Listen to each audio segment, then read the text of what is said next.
আসসালামু আলাইকুম। Welcome to study junction. আজকে আমরা আলোচনা করব নবম দশম শ্রেণীর একটি কবিতা নিয়ে। কবিতাটির নাম হচ্ছে time you old gypsy man. কবিতাটি লিখছেন রব হবসন। তো শুরু করা যাক কবিতাটি। প্রথমেই বলতেছে, time you old gypsy man, will you not stay, put up your caravan just for one day. দেখুন এই কবিতায় এই যে প্রথমে যে টাইম, এই সময়কে এখানে কবিতার ভিতরে কবি কিছু ফিগার অফ স্পিচ ব্যবহার করেছেন। ফিগার অফ স্পিচ হচ্ছে ইংরেজির যেই সাহিত্যের অলংকার শাস্ত্র। এর ভেতরে টাইম কি হচ্ছে, এর ভেতরে যে ফিগার অফ স্পিচ গুলো আছে তার ভেতরে একটা হচ্ছে পার্সনিফিকেশন, মানে কোনো বস্তুকে মানুষ রূপে প্রেজেন্ট করা। ধরেন কম্পিউটার, এটা তো একটা বস্তু, তাই না? এই কম্পিউটারকে যখন আপনি বলবেন যে মিস্টার কম্পিউটার বা মিস্টার মোবাইল ফোন, তাহলে এই ক্ষেত্রে দেখুন মিস্টার মোবাইল ফোন বা মিস্টার কম্পিউটার ইউজুয়ালি মিস্টার আমরা কোনো মানুষের ক্ষেত্রে ইউজ করি। তাহলে কম্পিউটারের ক্ষেত্রে যখন আপনি মিস্টার মোবাইল ফোন বলবেন যে mister mobile phone is my useful device. হ্যাঁ? যখন আপনি এই যে বলতেছেন যে মোবাইলকে ব্যক্তিরূপে আপনি কি করতেছেন? প্রেজেন্ট করতেছেন। তখন এটা হচ্ছে পার্সনিফিকেশন। এখানে কবি হচ্ছে সময়কে ব্যক্তি হিসেবে প্রেজেন্ট করছে। কি ব্যক্তি হিসাবে? এই যে যাযাবরের মতো, মানে ব্যক্তি হিসেবে তাকে সময়কে প্রেজেন্ট করতেছে কবি। তাহলে এখানে টাইম হচ্ছে পার্সনিফিকেশন এর ব্যবহার। এরপরে ইউ ওল্ড জিপসি ম্যান। এখানে জিপসি মানে হচ্ছে যাযাবর। পরে বলতেছে তুমি হচ্ছে বৃদ্ধ যাযাবর। তাহলে এখানে আরেকটা ফিগার অফ স্পিচ আছে। সেই ফিগার অফ স্পিচ এর নাম হচ্ছে মেটাফর। মানে কোনো কিছুর সাথে তুলনা করা। হ্যাঁ? যদি হচ্ছে গিয়ে সিমিলি অথবা লাইক অথবা অ্যাজ ছাড়া কোনো কিছুর সাথে তুলনা করা হয় তখন এটাকে বলা হয় ফিগার স্পিচ এর ক্ষেত্রে metaphor. You old gypsy man, তুমি হচ্ছে বৃদ্ধ যাযাবর। যাযাবর মানে আমরা জানি যে যারা হচ্ছে গিয়ে যাদের স্থায়ী কোনো নিবাস নাই, যারা হচ্ছে গিয়ে আজকে এখানে থাকে কাল ওইখানে থেকে, মানে তারা হচ্ছে গিয়ে সবসময় অনবরত ধেয়ে চলা। তাদের কোনো স্থায়ী কোনো কি নাই? নিবাস নাই, স্থায়ী কোনো বসবাস করার জায়গা নেই। আজকে এখানে তো কালকে সেখানে থাকে। তো এই সময়কে ১ম এ বলতেছে, সময়কে এই কবি হচ্ছে গিয়ে ১ম এ এরকম মানুষ হিসেবে কামন করতেছে। এরপর সে বলতেছে, "you old gypsy man, will you not stay?" বলতেছে, "তুমি কি থামবে না? Put off your caravan just for one day." তোমার যেই কাফেলা আছে, তোমার সেই কাফেলা গুছিয়ে মাত্র একদিনের জন্য তুমি কি থামবে না? তাহলে সময়কে এখানে কবি বলতেছে থামতে।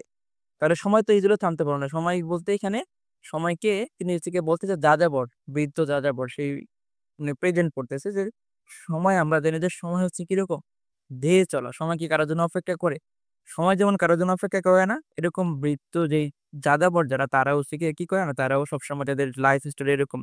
তারাও সবসময় অনবরত ধেয়ে চলা, তাদের জীবনের বৈশিষ্ট্য এরকম। আজকে এখানে আছে, কাল সেখানে আছে। কখনো তারা স্থায়ী হয় না।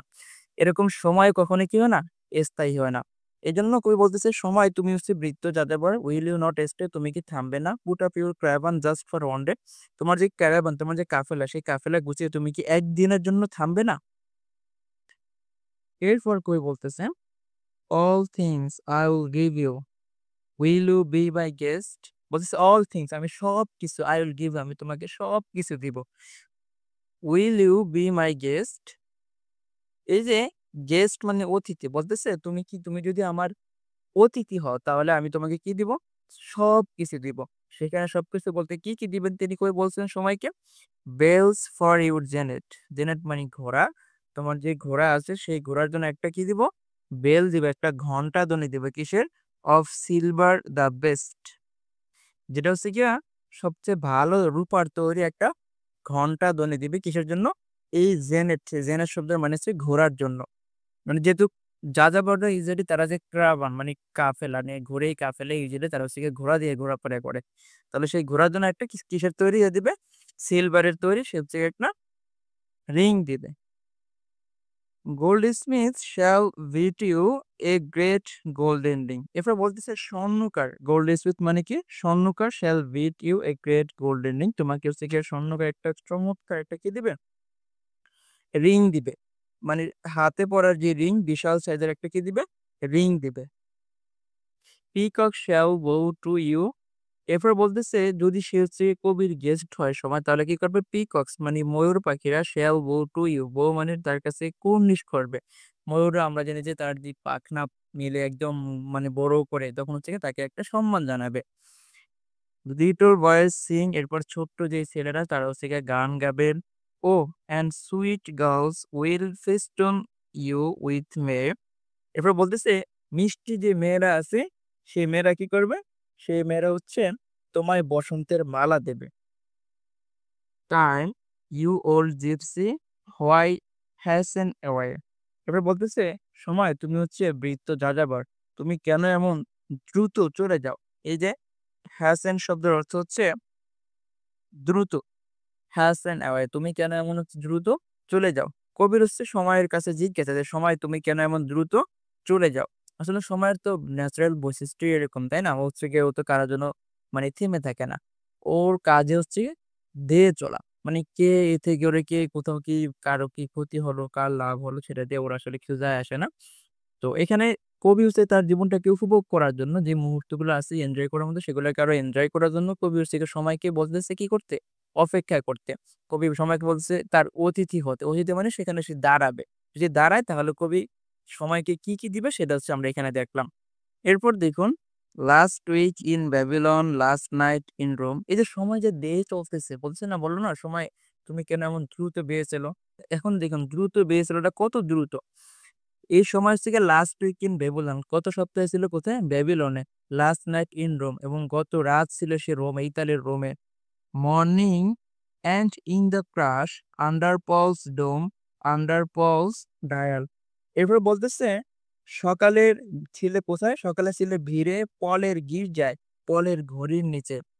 ইউ টাইটেন ইউর রেইন, তুমি টেনে ধরো তোমার লাগাম। মানে সেক্ষেত্রে যে ক্রায়াবান যখন চলে, ক্রায়াবান যদি হচ্ছে গিয়ে যে যাযাবর যে ক্রায়াবান চালায় সেটা লাগাম টেনে ধরলে কি হয়? সে দাঁড়িয়ে যায়। বলতেছে ইউ টাইটেন ইউর রেইন, তুমি টেনে ধরো তোমার লাগাম। মানে বলতেছে থামতে বলতেছে। সময় কি করতে বলতেছে? থামতে বলতেছে। অনলি এ মোমেন্ট, এক মুহূর্তের জন্য। অ্যান্ড অফ অনস অ্যাগেইন, এবং আরেকবার, এবং আরেকবার মানে সময়কে হচ্ছে কি শুধু বলতেছে একবার একটু মুহূর্তের জন্য তুমি কি করো? দাঁড়াও। অফ টু সাম সিটি বলেছে এবং আরেকবার তুমি হচ্ছে কি অন্য শহরে চলে যাও। নাও ব্লাইন্ড ইন দ্য ওং, এখন তুমি মাতৃজঠরে অন্ধ। অফ টু অ্যানাদার অথবা অন্য কোথাও।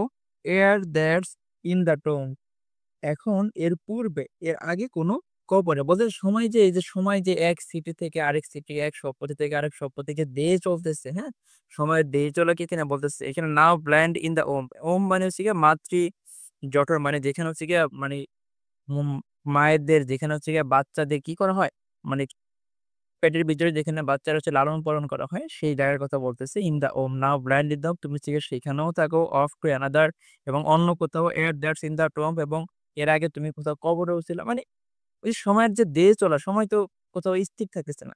তিনি হচ্ছে গিয়ে কবি সেটাকেই বোঝাচ্ছেন। Time you old gypsy man, will you not stay. বলতে সময় তুমি হচ্ছে বৃদ্ধ যাযাবর, উইল ইউ নট স্টে, তুমি কি থামবে না? Put up your caravan just for one day, মানে তোমার যে ক্রাভান আছে, তোমার যে কাফেলা আছে সেই কাফেলাকে গুছিয়ে তুমি কি একটা দিনের জন্য অপেক্ষা করবে না? একটা দিনের জন্য কি তুমি কি থামবে না? কবির হচ্ছে গিয়ে সময়ের কাছে জিজ্ঞাসা করতেছে। তাহলে এই কবিতা আমরা দেখতে পেলাম যে কবি হচ্ছে সময়ের কাছে আকুতি মিনতি করতেছে। সময়কে কি করার জন্য? একটু স্থির হওয়ার জন্য, সময়কে একটু পজ করার জন্য, থামার জন্য। এবং কবি হচ্ছে গিয়ে সময়কে এখানে কিসের সাথে তুলনা করছেন? যাযাবরের সাথে। যাযাবর মানে হচ্ছে যারা হচ্ছে গিয়ে যাদের স্থায়ী কোনো নিবাস নেই, যারা আজকে এখানে বসবাস করে কালকে সেখানে বসবাস করে, তাদের বৈশিষ্ট্য হচ্ছে কি অনবরত দেয়ে চলা। সময়ও ঠিক সেম। সময়ও কি করে? সময় সবসময় অনবরত দেয়ে চলে। সময় কোথাও কারোর জন্য অপেক্ষা করে না। এই ক্ষেত্রে আমরা দেখলাম যে কবি যদি কি করে? অপেক্ষা বলতেছে সময়কে যদি অপেক্ষা করতে, তার অতিথি হতে। যদি অতিথি হয় তাহলে কবি সেখানে কি দিবে সময়কে, মানে গিফট হিসেবে সেখানে সে বলতেছে যে তাকে সে সবকিছুই দিবে। মানে যত কিছু সবকিছুই দিবে, তার যে ঘোড়া মানে যাযাবর, যেহেতু সময়কে যাযাবরের সাথে তুলনা করছে, আমি আগেই বলছি সময় এখানে সময়কে পার্সনিফাই করা হইছে। সময়কে এখানে মানুষ হিসেবে মানে রিপ্রেজেন্ট করা হয়েছে। আসলে তো সময় ব্যক্তি না, সময় তো নিজে থামতে পারে না। মানে ওই যে যাযাবরের সাথে তুলনা করে সময়কে এখানে ব্যক্তি হিসেবে তুলনা করছে। সময় যদি থামে তাহলে সে কবি তাকে সবকিছু দিবে। তার ঘোড়ার জন্য একটা কি দিবে?